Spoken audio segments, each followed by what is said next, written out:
Who controls the weather? Mankind or God? Learn the purpose of devastating natural disasters and what will come next. Next on The Key of David with Gerald Flurry. Greetings, everyone.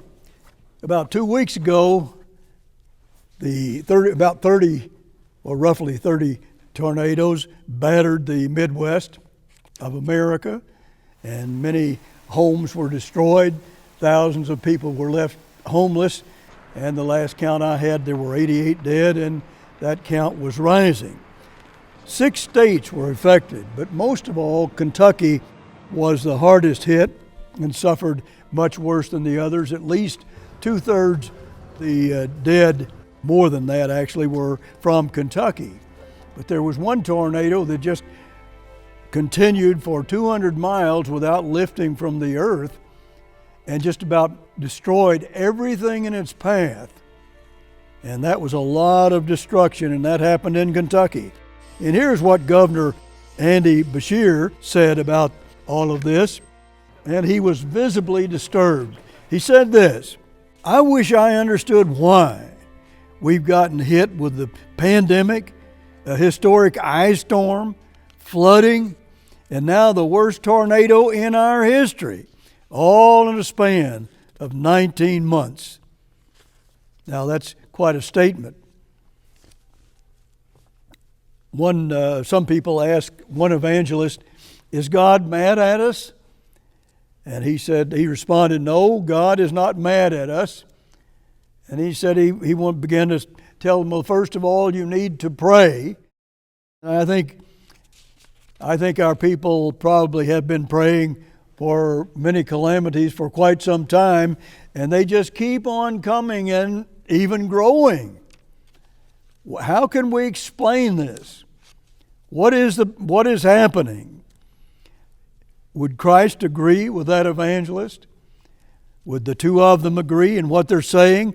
I'm telling you, where God is involved in this and in our lives, especially if we allow Him to be a part of our lives. But we have, for the over 70 years, we have been telling this world why natural disasters. Over 70 years. If you look at Matthew chapter 24, it is actually the greatest prophecy that Christ gave while He was on this earth. There is a version of it in Mark and Luke as well. Herbert Armstrong called it the pivotal prophecy of the New Testament. It talks about a lot of calamities, and it talks about the greatest news you could ever possibly hear, and it tells you how to escape and avoid such things as this. It really does. Notice Matthew 24 and verse 3. "And as He sat upon the Mount of Olives, the disciples came unto Him privately, saying, Tell us, when shall these things be, and what shall be the sign of your coming and of the end of the world," or the age, it should read. The end of the age. The disciples wanted to see a sign. Well, what sign is there going to be? And of course, they thought they didn't know at the time that He was talking mainly about the end time. But He said, what is the sign we're going to see just before the second coming of Jesus Christ and the end of this age?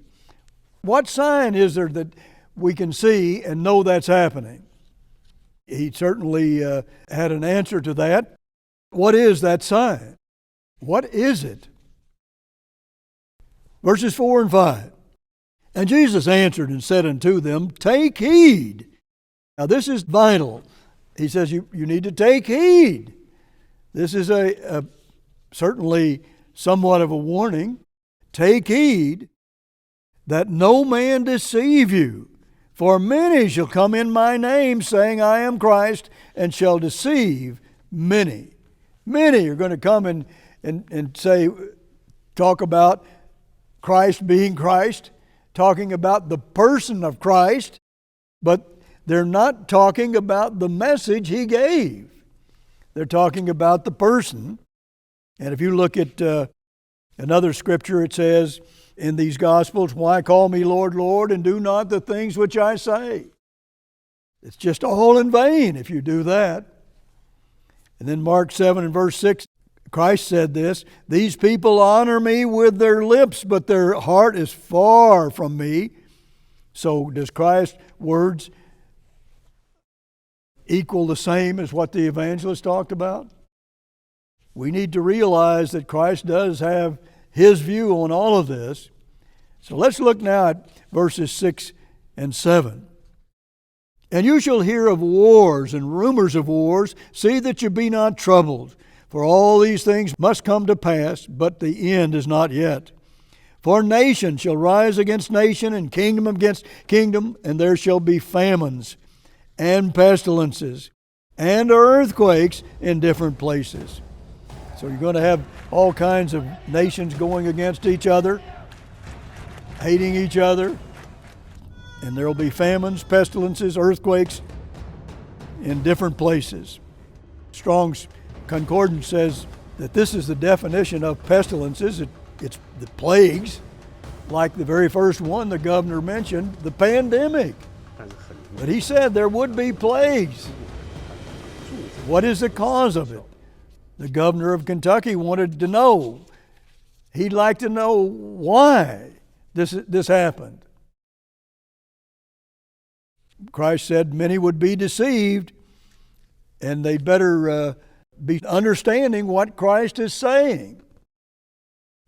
And he's talking about people that are Christians in this world. Are we listening and or closely as we should? Matthew, Mark, and Luke all recorded this, what he's talking about here in Matthew 24. But if you look at Luke 21, verse 11, it talks about the pestilences, famines and pestilences, and fearful sights. In addition to those famines and pestilences, he says there are fearful sights like tornadoes that just hit Kentucky. And here we have probably more than 100 deaths there in those 6 states, maybe in Kentucky alone there will be that many. It certainly looks like it could happen that way. But Christ did prophesy of pandemics and fearful things. Well, what are we to do about that? If you look at Mark 13, verse 8, it talks about famines and troubles. Tumult, the word means, or just a very emotional agitation and commotion, like what we're experiencing in these tornadoes. Why is that happening? Where is God? Well, we still have not gotten to the sign, and we want to get to that. Notice verse 8, it says, all these are the beginning of sorrows. Wow. These are just the beginning of sorrows. If we don't heed what Christ says. Now that's critical that we get this. Do you and I take heed when Christ speaks? And what I'm talking to you about here is almost all in most Bibles in red letters. Jesus Christ himself speaking it. And a Christian is one who is supposed to follow Christ. That's what we have to think about. Notice verse 12. And because iniquity or lawlessness shall abound, the love of many shall wax cold. Well, how about that? Lawlessness all over the place. It's just consuming us. Yeah, did the evangelist talk about that? Should we consider it? Christ is concerned about it very deeply. What person would disagree with that? If you look at our society all around us, wouldn't you see that lawlessness reigns in this country? If you look at God's standard, but still we haven't gotten to the sign that I want to focus on. Verse 13 says, but he that shall endure unto the end, the same shall be saved. And this gospel This gospel of the kingdom shall be preached in all the world for a witness unto all nations, and then shall the end come. Now here we have the gospel. This is the sign. This is the big sign that the disciples were asking him about. What is the gospel? Well, it's the good news of the coming kingdom of God, which means the second coming of Jesus Christ and the end of this age. That's what it all means. The gospel is that sign. When you see that sign, then everybody ought to be able to see it. If it's the kind of sign Christ is talking about, who was it that taught the gospel around the world, and now he's dead? But who did that? Notice Matthew 16 and verse 28. Verily I say unto you, there be some standing here which shall not taste of death, till they see the Son of Man coming in his kingdom. But that's going to be just in a vision. Verse 9 tells you that. It's a vision he's going to show them. And in verse 10 he says, and his disciples ask him, saying, well, why then say the scribes that Elijah must first come? And Jesus answered and said unto them, Elijah truly shall first come and restore all things. See, before Jesus Christ comes, there has to be a sign, a great sign to this world. And what is it all about? Well, and a type of Elijah is going to come in this end time, and he's going to restore all things. So when he came on the scene, you'd have to say Christian teaching, and that was really at a low point, because he had to restore all things. Where did that happen? Herbert W. Armstrong had a Plain Truth magazine that reached 8 million circulation. At that time, that was more than Time magazine and Newsweek combined. And he had over 400 television stations, and he had nearly an annual income of $200 million to get this message around the world. Now, he's dead, he's gone, but you can prove that this sign was fulfilled. After all, it's not that difficult to see. We have a booklet on raising the ruins that tells you all about that and what happened to it after Mr. Armstrong died. And all of our literature is free, and you certainly could benefit a great deal from reading that book written by my son. But when Christ comes, you see, that gospel, that good news, then there's going to be a new world. All the evil and all the tornadoes, all the calamities are going to go. God is going to bring 1,000 years of peace and joy and happiness, and then it continues out into the universe for all eternity. Isn't that wonderful that we can understand this gospel, this sign, this good news that God says is almost here? Things are happening, and what I'm going to talk about here ties right in with the second coming. Verses 14 and 15 of Matthew 24. We'll go back there.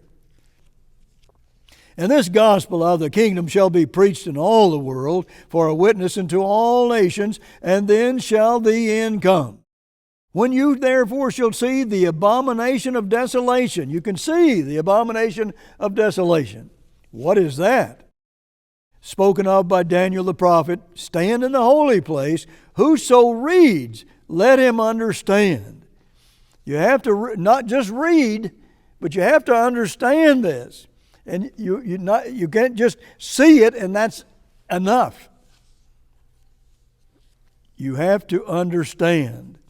Even your prayers can't be answered if you don't understand, because you don't ask the right questions and you don't beseech God for the right things. Just reading is not enough. We must understand. Now, I'll tell you why this is interesting, that this very next verse after the sign of the gospel is interesting, because this abomination of desolation is an army. Luke's version in chapter 21, beginning in verse 20, will tell you all about that. It is an army that's going to surround Jerusalem, and that's our army is going to be from Europe, and it's going to be surrounding Jerusalem at that time, and they are going to fight Jesus Christ Himself, this very army, this almost formed in this world today. Revelation 17 talks about 10 kings uniting and doing great damage and starting World War III. If we don't take heed to what God says, He wants us to avoid this. God is love. He wants us to avoid all this. And He says, okay, if the nations don't hear and your nation doesn't hear, you can hear, and He'll give you a way out to escape all these things. It's prophesied in different prophecies throughout the Bible. After the gospel, you see, here comes the sign about an army that's going to fight against Jesus Christ and be destroyed forever. An empire that has risen up time and time again. Matthew, Mark, and Luke each have a version of this prophecy Christ is discussing in Matthew 24. And I want to give you the definition of understand. I'll give you a definition where God says we have to not just see and read, we have to understand. This definition here, the mind, to perceive with thought coming into consciousness as distinct from the perception of senses. The five senses, you have to go beyond that. This is of revelation from God and the opening of our minds from God and giving us understanding, as well as working very hard to get it ourselves. To mark, understand, apprehend, discern, going on with a definition, instead of merely the act of knowing. You see, you've got to discern, you've got to understand what God is talking about. And that word comes from the word nous, N-O-U-S, the mind, the organ of mental perception and apprehension, recognizing and judging them, the understanding of word, concept, sense, to perceive with the mind as distinct from perception by feeling, and so on. These verses we need to understand. Verses 21 and 22, it says, "For then shall be great tribulation, such as was not since the beginning of the world, to this time, no, nor ever shall be. And except those days should be shortened, there should no flesh be saved alive," the Moffat translation says. "But for the elect's sake, those days shall be shortened." We're not going to be destroyed by nuclear power and weapons of mass destruction. Christ is going to stop it before that happens. That's guaranteed no matter what we do. He's not going to let man be wiped out. And then, of course, there's going to be a great resurrection where all men will be able to know God. If they never did know Him, everybody's going to have a chance to receive salvation. Everybody that's ever lived on this earth. On down in verse 33. Notice what it says.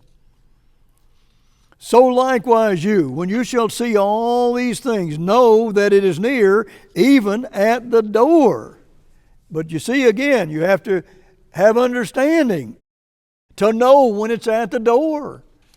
Christ says you can know when it's at the door, the very second coming of Jesus Christ, and all of these calamities just prior to that.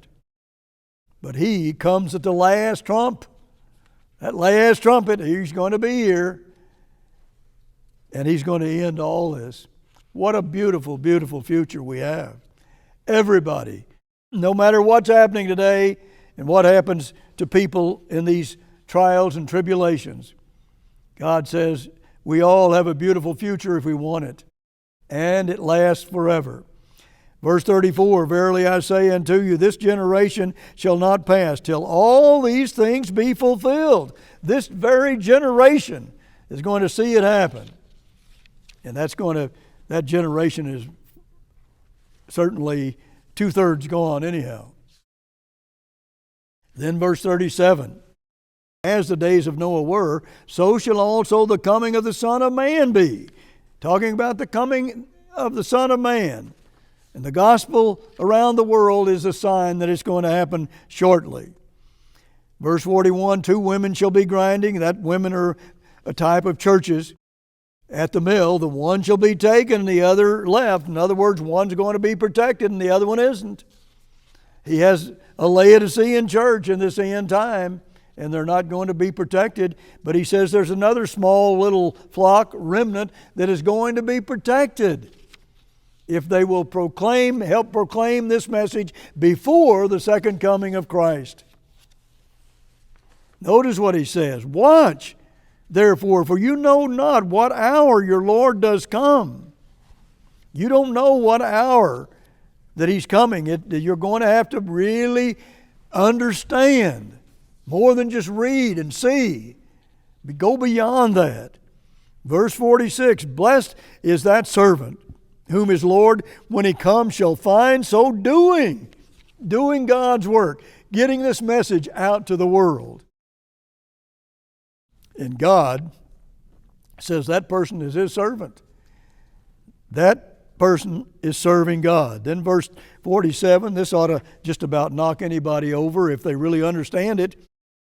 But we have to understand, verse 47, verily I say unto you, that He shall make him ruler over all His goods, over all of the universe. He's going to make him ruler over that. He's going to rule and share the very throne of Jesus Christ. He's going to give him everything. And then he concludes with a few negative verses. He said, and if that evil servant shall say in his heart, my Lord delays His coming, he loses his faith and his understanding, and shall begin to smite his fellow servants and to eat and drink with the drunken. The Lord of that servant shall come in a day when he looks not for him, and in an hour that he is not aware of.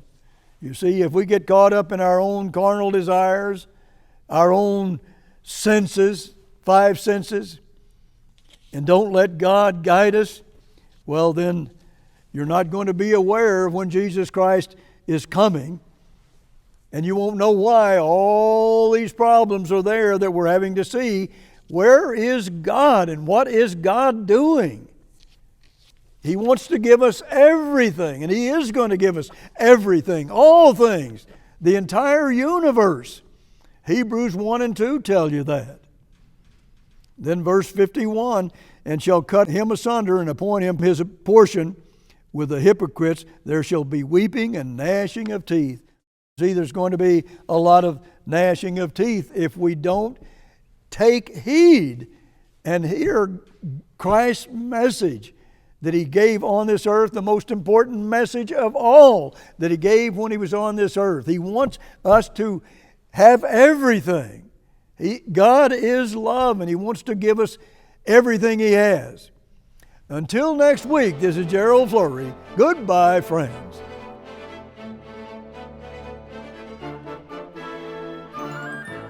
All our literature is available free of charge at no cost or obligation to you. Request Why Natural Disasters and A Pivotal Sign of the End Time. Order now.